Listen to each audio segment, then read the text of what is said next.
அனைவருக்கும் வணக்கம். இந்த வாய்ப்புக்கு முதலில் நன்றி. ஒரு நம்ம பெரியதுரை சாரை பத்தி சொல்லணும்னா எனக்கு குழுக்கள் மூலமாக அறிமுகம். ஆஹ் ஆனா குழுக்கள்ல அவர் குரலை கேட்கும் போதே ஒரு உற்சாகம் பிறக்கும். இப்ப எப்படி இதற்கு முன்னாடி விமர்சனம் செய்தார்களோ, நம்ம செலின் மேரி மேடம் எப்படி புன்னகையோடு கருத்துக்களை வழங்கினார்களோ, அதே போன்றுதான் இவரும் புன்னகையுடனே பேசுவார். நல்ல குரல். அதே மாதிரிதான் இந்த கதைகளும் அமைந்திருக்கின்றன. கதைகளில் வெளிப்படும் நிஜங்கள்.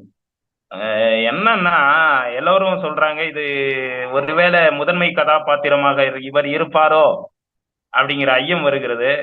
என்னை பொறுத்தவரை என்னன்னா, ஒருவேளை என்னுடைய கதைகள் இவருக்கு தெரிந்திருக்குமோ என்னவோ தெரியவில்லை. என்னுடைய வாழ்க்கையோடு சில ஒரு 2, 3 கதைகள் பொருந்தி போகின்றன. எப்படி பொருந்தி போகிறது அதை வச்சுதான் நான் இந்த தலைப்பே தேர்ந்தெடுத்தேன். கதைகளில் வெளிப்படும் நிஜங்கள் இருக்கலாம். அவர் கதை எழுதுறாரு. அவருக்கு முதல் கதை நூலாக இது அமையும் என்று நினைக்கிறேன். அதுல என்னன்னா, பார்வையற்றவர்கள், அவரும் ஒரு பார்வை மாற்றுத்திறனாளி அப்படிங்கிறதுனால அந்த வாழ்க்கை சூழல், நாம் அனுபவிக்கிற விதங்கள், இதையெல்லாம் கதைகள்ல வெளிப்படுத்தி இருக்கிறாரு. என்னன்னா, நம்மளை பத்தி நாம வெளிக்கொணரலைன்னா யாரால கொண்டு வர முடியும்? அப்படி எடுத்துக்கொள்ள வேண்டியதுதான். ஆஹ் இப்ப பாக்குறேன், நாம என்ன நினைக்கிறோம்? அந்த ஃபர்ஸ்ட் கதையில வருதுல்ல, அவள் எப்படி இருப்பாள், அந்த கதையில படிக்கிறாங்க. செண்பகவல்லி வந்து ஆஹ் நல்லா பேசுறாங்க, பழகுறாங்க. அந்த பழகுற விதம், நம் மீது கொண்ட அக்கறை, ஒருவேளை அது காதலாக இருக்குமோ அப்படிங்கிற ஒரு எண்ணம் எல்லோர் மனதிலும் ஏற்படுவது இயற்கை. அந்த அடிப்படையில தான் அந்த கதையில வரக்கூடிய கதை மாந்தரும் என்ன செய்யறாரு, நாம் திருமணம் செய்து கொள்ளலாமா, ஆனா இவ்வளவு தைரியமா எடுத்து வைக்க முடியல. எடுத்து வைக்க முடியுமா அப்படிங்கறதான் ஒரு நிதர்சனம். அதாவது இப்போ நம் போன்ற பார்வை மாற்றுத்திறனாளிகிட்ட நம்ம எளிமையா சொல்லி விடலாம், ஏத்துக்கிட்டா இல்லைன்னா போட்டோம் அப்படிங்கிற மாதிரி போயிடும். ஆனா ஒரு பார்வை உள்ள பெண்ணுகிட்ட நாம கல்யாணம் செஞ்சுக்கலாமா அப்படின்னு கேட்கறது, அதன் பிறகு அந்த பொண்ணு விலகி செல்வது, அந்த அது மாதிரி அந்த இணைய வசதியை இங்க கொண்டு வந்திருக்கிறார் பாருங்க. இணையத்தின் மூலமா எத்தனையோ காதல்கள் மலர்ந்து அதன் பிறகு அது கருகி போய் விடுகிறது. ஏன்னா யாரு என்னன்னே தெரியல, நேரடியா பார்க்கல, பார்க்காமலே அவர்கள் சொல்லக்கூடிய கருத்துக்களை வைத்துக்கொண்டு அவரை பற்றி எப்படி மதிப்பீடு செய்வது? ஆனால் இந்த சமூகம் அவ்வாறான மதிப்பீடுகளை செய்கிறது. இது இந்த கதையில வெளிப்படுகிற நிஜம். அந்த பொண்ணு என்ன செய்யறா, அதாவது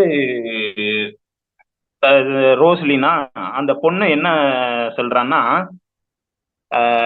உன்னுடைய கருத்துக்கள்ல மயங்கின, நீ சொல்லக்கூடிய ஆலோசனைகள்ல மயங்கின, ஆனா நேர பார்க்கும்போது நீ பார்வையற்றவரா இருக்கிற அப்படிங்கிறத ஏன் சொல்லல அப்படிங்கிறத கேக்குறாங்க. பாத்தீங்களா? இணைய வழியில பேசும்போது அப்படித்தான், யாருமே உண்மையை சொல்ல மாட்டாங்க. அதான் 1000 பொய் சொல்லி ஒரு கல்யாணத்தை முடிக்கணும்ன்றோம்ல, அந்த மாதிரி இதுவும் அமைந்து விடுகிறது. அதனால இந்த இணையம் இந்த சமூகத்தில் இருவருக்கிடையே, ஆண் பெண் இருவர்களுக்கிடையே வாழ்க்கையை எவ்வாறு பாதிக்கிறது அப்படிங்கிற நிஜத்தை இந்த இடத்துல கொண்டு நிறுத்தி இருக்கிறார். இந்த கதை எனக்கு எப்படி பொருந்தி போகுது தெரியுமா?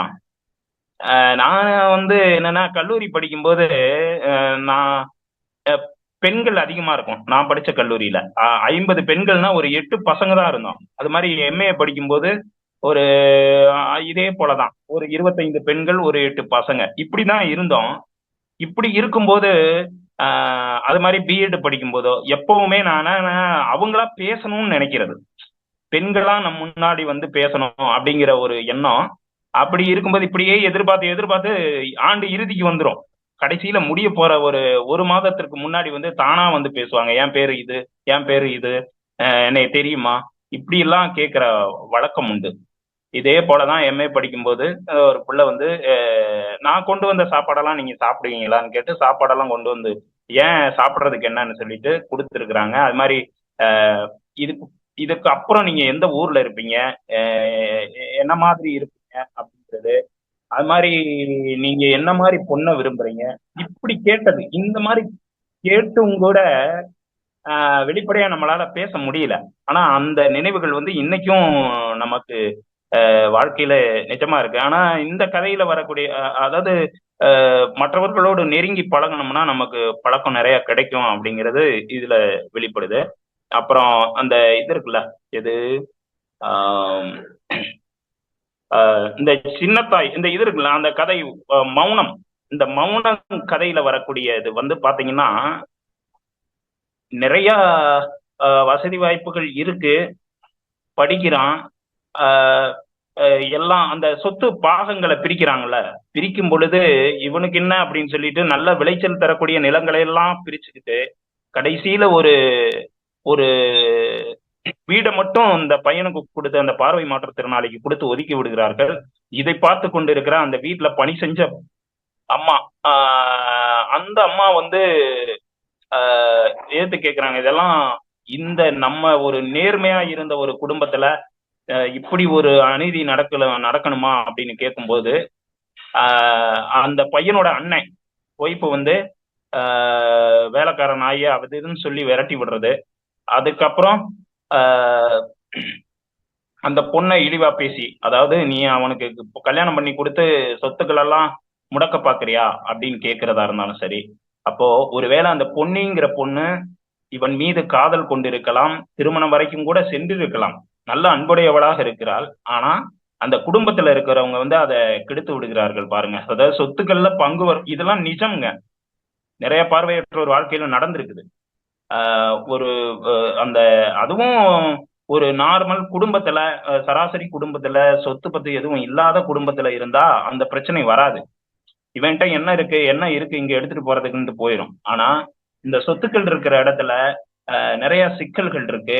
பங்குக்கு வந்துருவான்னு சொல்லி அவன் வாழ்க்கையில முன்னேறத தடுக்கிறதாக இருந்தாலும் சரி, இன்னும் சில உச்சபட்சமா கொல்லப்படுகிற நிகழ்வுகள் கூட நடக்குது. மதுரையில எல்லாம் எனக்கு தெரிஞ்சு நடந்திருக்குது, நான் கேள்விப்பட்டிருக்கிறேன்.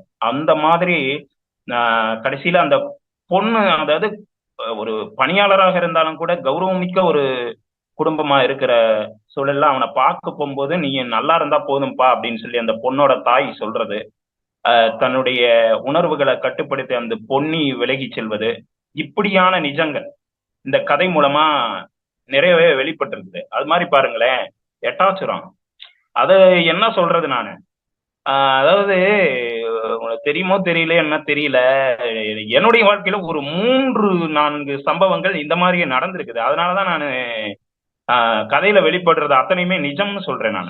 எப்படின்னா நிறைய இடத்துல என்னைய பயன்படுத்திட்டாங்க வேற மாதிரி. அதாவது என்ன சொல்றதுக்கு, என்ன பாலியல் ரீதியாக பெண்கள் தங்களுக்கு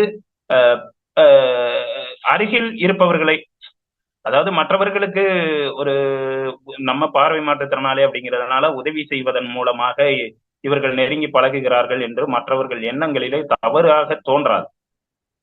அந்த அடிப்படையில தான் அந்த மாதிரி பயன்படுத்தப்பட்டிருக்கிறேன் நான். ஆனா அந்த அந்த அளவுக்கு போகல, இருந்தாலும் கூட பயன்படுத்த முயற்சி செய்திருக்கிறார்கள். அப்படி இருக்கும்போது என்னன்னா, அந்த கதையில வரக்கூடிய பொண்ணு என்ன செய்யறா, இந்த உணர்வுகளை அனுபவிக்காமலே, அந்த பாலியல் உணர்வை அனுபவிக்காமலே இவர் சென்று விடுவாரோ, இவருக்கு நாம அந்த இதை கொடுத்தா என்ன, அதுல என்ன தவறு இருக்கிறது அப்படின்னு சொல்லி அவரை வீட்டுக்கு அழைத்து சென்று அந்த இதற்கு செய்வது மாதிரியான கருத்து இந்த கதையில சொல்லப்பட்டிருக்கிறது. ஆனா என்னை பொறுத்தவரை இன்னும் கொஞ்சம் வேற மாதிரி சொல்லி இருக்கலாம்.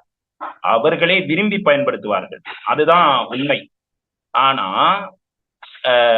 அந்த உறவுக்கு பயன்படுத்தும் பொழுது பார்வை குறைபாடு தெரியவில்லை, திருமணம் செய்வதற்கு மட்டும் ஏன் தயங்குகிறார்? இது நிறைய இடத்துல நடக்குது, நிறைய பேருக்கு கிடைச்சிருக்கும், அனுபவித்திருப்பார்கள். நல்லா பழகுவாங்க, நல்லா உதவி செய்யறாங்க, ஆனா ஏனோ தெரியவில்லை இந்த மாதிரி அந்த திருமணம் செய்து கொள்வதற்கு, ஒருவேளை மற்றவர்கள் திருமணம் செய்திருந்தாலும் கூட சிலரை அழைத்து செல்வதும் இல்லை. பார்வை உள்ளவர்கள் பார்வையற்றவரை திருமணம் செய்திருந்தாலும் கூட அந்த வெளியில் சமமாக அழைத்து செல்வது கொஞ்சம் குறைவாக இருக்கிறது சமூகத்துல. இப்படி இந்த கதையில வர்றது அத்தனையுமே நிஜம்ங்க.